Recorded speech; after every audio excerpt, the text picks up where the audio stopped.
He has spent nearly 2 decades making America laugh. Night after night, joke after joke, monologue after monologue, Stephen Colbert has become one of the most recognizable faces in American television. But away from the spotlight, far from the cameras, and long before the applause ever found him, Colbert lived a life marked by tragedy, loss, grief, and an inner strength most people never knew existed. Tonight, we look beyond the television host and into the man shaped by heartbreak, resilience, and faith. Stephen Colbert's story begins with a trauma so deep that it would shape every corner of his life. In 1974, when Colbert was only 10 years old, Eastern Airlines Flight 212 crashed during its descent into Charlotte, North Carolina. 72 passengers died that day. Among them were his father, James William Colbert Jr., and his 2 older brothers, Peter and Paul. Stephen was the youngest of 11 children, and in a single moment, the family that had once felt unbreakable was shattered forever. For a child, the loss was almost impossible to comprehend. Years later, Colbert described it not just as a tragedy, but as something that became a hidden part of his identity. He once said that every person has 2 names, the one the world knows, and the secret one built from the deepest experiences of their lives. For Stephen, that secret name was grief. He spoke openly about this during an interview with Oprah Winfrey. He said that the loss became something he carried, like a secret name, something that shaped him quietly, silently, even when he didn't fully understand it. It was the defining event of his childhood and the foundation of the adult he would eventually become. Fade to Stephen with his mother. Left behind were Stephen and his mother, Lorna, a mother grieving her husband and 2 children while still trying to raise the rest of her family. Stephen often talks about his mother as an example of unbelievable strength. She was gentle, patient, and deeply faithful. But she was also heartbroken. And for Stephen, much of his childhood afterward became an attempt to bring joy back into their home, to bring light into a place that had gone dark. Years later, he admitted something remarkable. He said that a big part of why he became a comedian was simply because he wanted to make his mother laugh again. In a way, comedy wasn't just an interest, it was survival, a way to heal, a way to breathe. As a boy, Stephen retreated into books. He said he would read almost a book a day. Every birthday, every holiday, every chance he got, he asked for books. Fiction, fantasy, philosophy, anything that transported him away from the weight he carried. That reading habit would follow him forever, shaping his intelligence, his humor, and the style that would one day make him famous. But even with books, with laughter, and with the comfort of his mother, the grief didn't fully settle until much later. It wasn't until he left home for college that the reality of what happened hit him fully. He said the grief arrived like an avalanche, overwhelming him in ways he didn't see coming. He described falling into a deep sadness, the kind he couldn't escape. The kind he had been too young to understand when it first happened. At Hampton-Sydney College, where he first studied philosophy, Stephen struggled emotionally.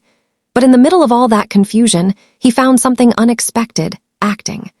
Performing in student productions became a release, a way of confronting feelings he'd never processed. He later said that acting felt like therapy, a way of sharing his pain instead of carrying it alone. Eventually, Stephen transferred to Northwestern University's theater program, where he threw himself into drama and performance. He studied under techniques like Stanislavski and Meissner, approaches that forced him to dig into his emotions, to use his real pain in his craft. And for Stephen Colbert, who had spent years burying emotions, that process was transformative. But there was something else happening during that period of his life, something spiritual. Although he grew up Catholic, the grief in his early life created doubt. He said there was a period after college when he gave up on the idea of God entirely. He felt lost, confused, and disconnected. And then, something unexpected happened. Walking down a Chicago street one night, someone handed him a small green New Testament. Inside was an index listing verses to read in times of need. One of the topics listed was anxiety. When he turned to the page, he said the words hit him instantly. He described the moment as life-changing, the first time he truly understood the phrase, "It spoke to me." Standing in the cold, reading scripture under a streetlight, he said his life was never the same again. From that moment on, Colbert became deeply committed to his faith, a faith that would anchor him through future struggles, future challenges, and future heartbreaks. Years later, Stephen Colbert became a household name through The Colbert Report, where he played a larger-than-life parody of a far-right commentator. The show was a massive hit, earning awards and turning him into one of the most influential voices in American political comedy. But behind the character, behind the satire, real issues were still taking shape. In 2013, he lost his mother. She was 92. Her passing devastated him. When he returned to his show, he broke character and delivered a heartfelt tribute that brought many viewers to tears.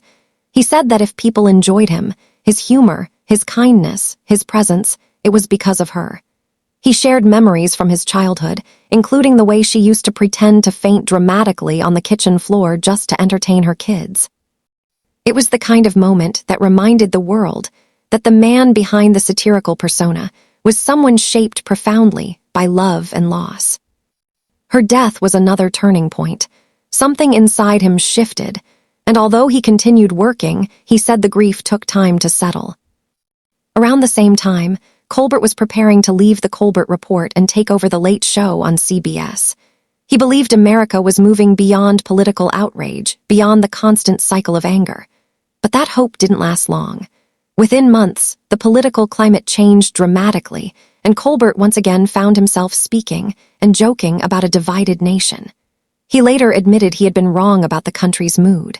The anger wasn't disappearing, it was growing. While his public life surged forward, privately he faced one of the most debilitating struggles of his adulthood, crippling anxiety. Shortly after his marriage to Evelyn in 1993, he suffered what he described as a nervous breakdown. He was terrified his career wouldn't work out, terrified he had chosen the wrong path. His anxiety became so intense that he couldn't function.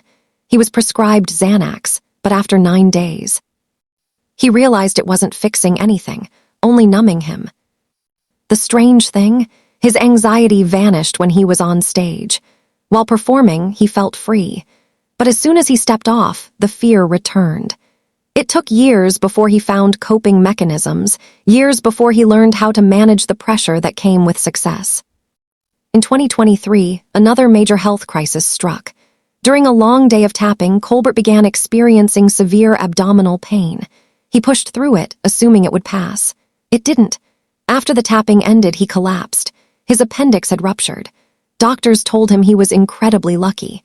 He underwent emergency surgery, joking afterward that the surgeons said it looked like John Wick 5 inside his abdomen. It wasn't the first medical scare.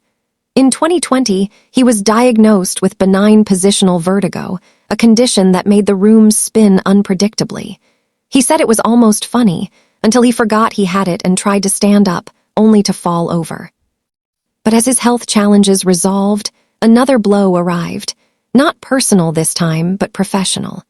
After years of being one of the most vocal critics of Donald Trump, the former president publicly attacked him, calling him a complete and total loser and urging CBS to fire him. Months later, CBS announced that Colbert's contract would not be renewed past 2026. The network said it was a financial decision, but many speculated there were deeper reasons: corporate politics, pressure, or retaliation. Colbert, however, avoided stirring controversy. On air, he simply told his audience that he wasn't being replaced. The whole show was ending.